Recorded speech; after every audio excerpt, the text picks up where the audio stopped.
my grandma raised 4 kids during the 1950s and 60s and 70s with no dishwasher, no microwave, and definitely no robot vacuum. Yet her house was always immaculate. Meanwhile, we have every modern convenience and our houses can still look like a crime scene by Tuesday.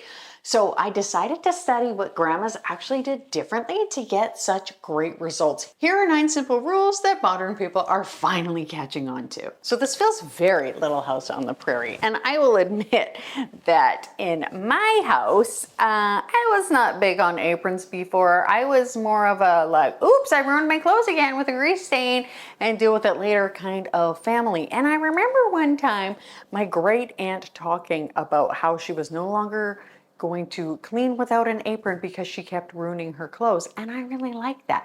Now my own grandma, she would pull out an apron at the right time because she knew that it was the easiest way to keep her clothes clean during cooking, gardening, or cleaning. And to be honest, I think that part of that is that that generation valued their things more. They were less wasteful. They understood that we don't replace things, we fix things. Another thing though is if you have an apron with some pockets, you can walk around your house, pick things up, tidy, throw them in your pockets, and drop them off where they live, right? So this sounds kind of old-fashioned, but I really love it. It's a great way to keep your stuff in good condition and to return things to the home. It's like a stuff doesn't belong here collecting system. So we like to have our things organized in our phones, and we like to get so technological with all of the things with the robot vacuums and everything, but something like an old-fashioned apron can be a cheat code to a clean house. And I do like using mine now when I'm cooking with splattery things or whatever. I definitely use one in the garden. Here's the best piece of advice for keeping your house clean that nobody is talking about. If your house goes from spotless to disaster zone in 24 hours, you're probably making this one crucial mistake. This advice came from my mom, who is also a grandma, and without a doubt, grandma said it too. So it's like double grandma wisdom, which is basically a PhD in common sense. This sounds stupidly simple, but here's the thing. Every time we just set something down, we are literally creating a second job for ourselves later. It's like hiring yourself as your own worst employee. I catch myself doing this with stuff that needs to go down to the basement or out to the garage. I will just put it at the top of the stairs on this little table here, and I will walk down with my arms empty multiple times, empty-handed like a goose, or out to the garage, and I will just repeat this dance for days. Finally, it starts blending in with the background and it just lives there forever, which is just, that's no bueno. Now, I literally say out loud, "Don't put it down, put it away." And now my kids, they hear me talking to myself, but then I say it to them when they're doing it, and I'm just like doing the Lord's work basically. We're not actually cleaning, we are just finishing what we started. So let's be good little grandchildren. We're gonna listen to grandma, and we're gonna take the thing to its final destination and just put it away. We will thank ourselves later. Grandma would not put up with that. Did you know that the average American uses over 2 rolls of paper towel per week? That's over $100 in paper towel a year. Now, my grandma had a drawer full of rags like she was a Proverbs 31 woman running a textile empire. Good rags, or cloths as we would call them, for the kitchen, sketchy old t-shirt rags for the gross stuff in the laundry room, and she had enough rags and cloths for what she needed, and in the right spot. Not 3 sad little dishcloths that smell like a mildewy teenager's bedroom. Now, don't get me wrong. I do still love and use paper towel for certain things, and so did grandma, but it is for the germ-laden tasks like drying raw meat or like blotting chicken or something like that. I would never use, and actually I had in the past tried using like a cloth like this for that, but it just seemed too gross to be washing it eventually with the other stuff. And microfiber cloths like this one can remove 99% of bacteria with just water, while paper towels, they only move the germs around, so then the germs reaches far and wide. And if you have enough rags or cloths in your house, You can get a fresh one daily, even more than once a day. Plus, rags and cloths can be washed. And honestly, one of the memories I love of arriving to my grandparents' house is my grandma saying, "Hi, Rob," as I walk in the door, and she was folding cloths on the back of the couch. And just as a note, my lovely nonagenarian grandparents have moved and are now living in an independent living place right now, and I still love to visit my sweet grandma and grandpa. Now, I will let my cloths dry on the door of my oven right there, and it's just so that it is dry and doesn't continue to like have the bacteria spread and be all gross and stuff like those tribbles from Star Trek. It won't get smelly if you do that, and then I will throw them in a rag bucket in the laundry so that while they're waiting for wash day, it's not gross and yucky. So let's not be cheap with the rags in a weird way, like my husband bewilderingly is with washer fluid of all things. Have enough so that you can use them when you need, and also tell me where you stand on the rags versus paper towel debate down below. Okay, don't come for me in the comments. I know this can turn into Mount Laundry if you're not careful, but bear with me. There are some great nuances here, so consider, just for a moment, a clothing chair or a bench. I know, but wait. If you're tired of mountains of clothing all over the place, this could be your solution. So we put your clothes that you plan to wear tomorrow out on a chair or whatever. This is for those in between clothes. Not dirty enough for the hamper, not clean enough for the closet. So instead of throwing them on the floor or just doing mountains and mountains of laundry, you could do a little bit of a wear it again before you wash it situation, which is one of my favorites. Now, just wait though. Okay, it's gonna be echoey in here. But here is the discipline part, the nuance part. One outfit maximum, and you want to use like a chair or a bench or something. I use the edge of my tub, which is where we are right now, just like my grandma did. She had a clawfoot tub where she would just put the clothes she was going to wear again the next day. Or you can plan ahead. I do that all the time. I grab my clothes for the night before and I'll just throw them right here, put them down, and a chair works too. So think about those pants where you're like, these could definitely go another day, like they're jeans or whatever. You only wore them out to run errands because you wore comfy pants the rest of the day. That would be me. But your shirt is like, don't even think about it. That's okay. You go ahead, you wash that shirt, you lay those pants out, you put out a new shirt to wear the next day. So let me know, are you a chair, bench, bathtub kind of gal? And again, let's be clear, this is a very powerful tool, not to be abused. Do not let things pile up. Grandma didn't, and you won't either. So did you know that the average American home has over 300,000 items in it, but that people only use about 20% regularly? So that's like 240,000 items just sitting there. So after you declutter, because you're gonna want to declutter, but you're left saying, but what about this off-season stuff? What is happening to it? Do I just let it stay and live amongst the living? No.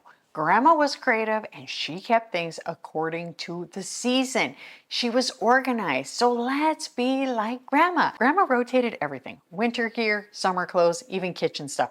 And she did not have her Christmas cookie cutters fighting for space with her beach towels in July. If you did keep those two things near each other, that would be weird, but I just don't think you need your cookie cutters out, right? So sometimes we act like we need immediate access to our snow boots in August just in case of a freak blizzard emergency. Let's pretend that winter doesn't even exist and that we don't even own snow boots in August. That winter is just a fantasy. Unless, of course, you live in Calgary, and I'm very sorry, Calgary. Once I was there in August and it had snowed, so there you go. But this rotation made homes feel lighter and cleaner because everything was not competing for space all at once. And I know my people who are living in small houses are like, yeah, obviously. So you can store the off-season stuff under the bed, in closets, in curated totes. And by curated totes, I mean defined bins, like a bin for winter clothes. I had one when my kids were little, and it was like snow pants and the mittens and the hats and all of the things, and a bin for Christmas cookware. For the longest time, I had a Christmas spoon rest just living with the rest of my stuff, and it just felt jarring to just be like looking at it when it was not Christmas time. I did not like it, so get it out of there. And while we're buying $500 organizing systems on Amazon, Grandma used a shoebox and labels, so no totes are required. Now, my love, I know some of you are attached to your knickknacks like they're family members, but hear me out. Grandma was measured in what she kept out. She knew that less stuff meant easier cleaning. 1 or 2 special things per surface max. And what Grandma knew instinctively, researchers now confirm that cleaner surfaces are healthier overall. A UCLA study found that people with cluttered homes have higher cortisol levels. And cortisol, as we've mentioned before, is a stress hormone. So aside from the ick factor, I feel just being in a hotel room in general, because I am a bit of a germaphobe and have been known to do a bit of cleaning when I'm there. I actually really love being in hotels because they just feel more relaxing. They're more clean and more peaceful because of the clear surfaces. You're not dusting around 47 decorative items. You can just relax with your hotel coffee and just be. And look, this is a picture of my grandma and my grandpa. So cute on their wedding day. Weren't they adorable? Love them. This one is ruthless and I love it. The kitchen gets cleaned right after dinner. Okay, no dilly-dallying, no just I'll watch one episode and then I'll do the dishes. No negotiating with yourself, because you know what that turns into. We all know what that turns into. We've all done the dish walk of shame at 11 p.m., haven't we? So what you do after dinner, everybody just puts their stuff in the dishwasher. Someone hand washes, someone does the pots, the counters get wiped. Done. No stressing yourself out before bed. Because did you know that households that follow evening routines report 23% better sleep quality? And I know you might be like, but it's only me and my husband. You gotta work that out. For me, in my house, it's like whoever, I mean, we both will help, but whoever cooks basically doesn't do the majority of the cleaning, and I think that's fair. And this is where Grandma can get a little dictatorial, and honestly, we need more of that energy, like only Grandma could. Once the kitchen is clean, it's closed. No snacking, no just grabbing a quick something. The kitchen is off limits until breakfast. But Grandma, I'm so thirsty. No, you go ahead and you drink from the hose. Grandma, I need a snack. Too bad, you can wait for morning. Now, I'll be honest, my grandma did not have this rule, but a past boyfriend's grandma and aunt sure did. The lights were off. You did not step a toe into that kitchen. There's also a bonus that studies show that people who stop eating 3 hours before bed actually sleep better and maintain healthier weights. Now, I used to be a cereal snacker, not with cereal, well, sometimes with cereal, but I used to snack after dinner.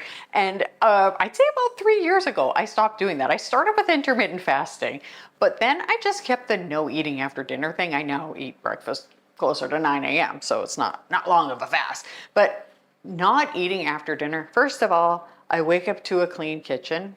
In theory, I'll get to it. And I'm not adding those sneaky evening calories. I do need to be honest though. I do have 2 teen boys living here right now. I have a 3rd son who's in Vancouver. He's 20 though. And these kids, they do tend to get snacky around midnight. So I am letting someone's grandma down. However, the rule is that they do clean up after themselves. And yesterday it was adorable. I woke up and my son had like hand washed everything he used, like his forks, all of the things, because the dishwasher was clean and he didn't use it. So I count that as a win, even though I'm not exactly following that rule. I mean, I'm not perfect. I'm not a grandma yet. And it better be a while. You know that heart dropping through the floor feeling when somebody calls or texts and is like, hey, can I stop by in 20 minutes? We want a house that you can reset in 5 to 10 minutes max. So you have time to make a pot of tea or a pot of coffee if you're a coffee drinker. So this means that we need a house that is easier. Number one, again, we want to have less stuff overall, meaning you have to declutter like your social life depends on it. Another thing is that everything has a designated place. We don't want to be cleaning before people come, which just means throwing everything in the closet or throwing it on your bed or whatever. We want a place for everything and everything in its place. Now, my own grandma's house was actually so clean and tidy that she didn't even need to worry about this, but I do, and many a grandma would recommend this. If you can't reset your house in 10 minutes, that is not a cleaning problem. That is a you own too much stuff problem. Do you remember that stat from before where it said that people own over 300,000 things? Well, before 1950, the average home had 2,000 items. So let's pare that down a wee bit, shall we? What are you doing, Pico? Grandma didn't just have cleaning tips. These were life systems. Grandmas understand and understood something that we have forgotten, that our environment shapes how we feel. A clean, organized home wasn't just about appearances, it was about creating peace of mind. And maybe that is why Grandma always seemed so calm, even with 4 kids running around.